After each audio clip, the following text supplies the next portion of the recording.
Hi, I'm Emily, and today I wanted to share my anxiety story.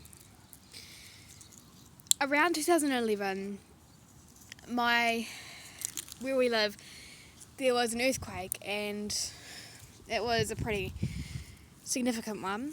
And after that, I started to have some cleanliness issues, as well as anxiety issues. So I'd always use hand sanitizer, and it got to the point where I wouldn't touch certain things because I thought they were dirty. I stopped touching library books actually, and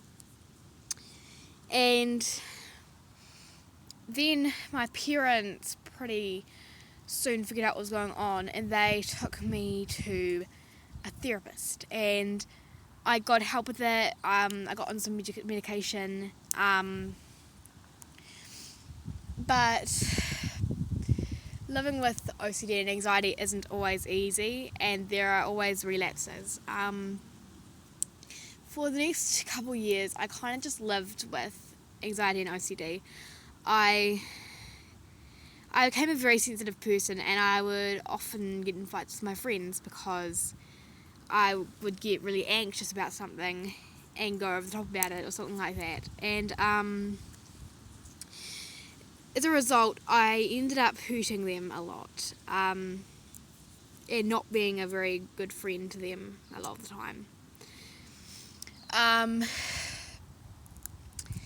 In my first year of high school, I was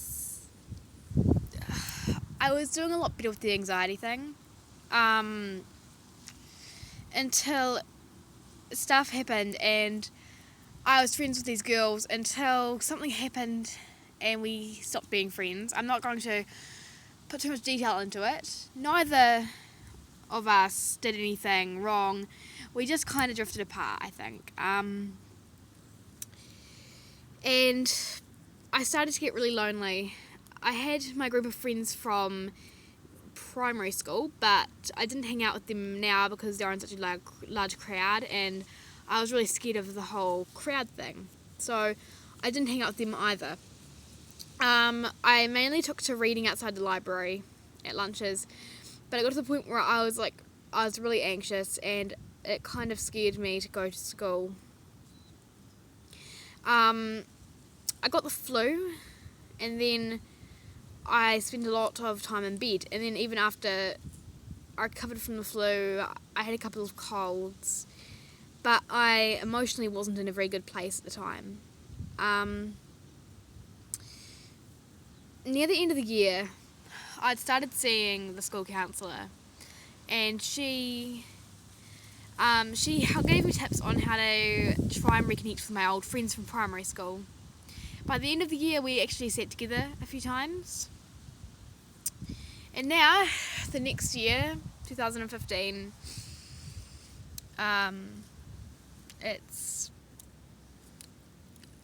still struggle with anxiety.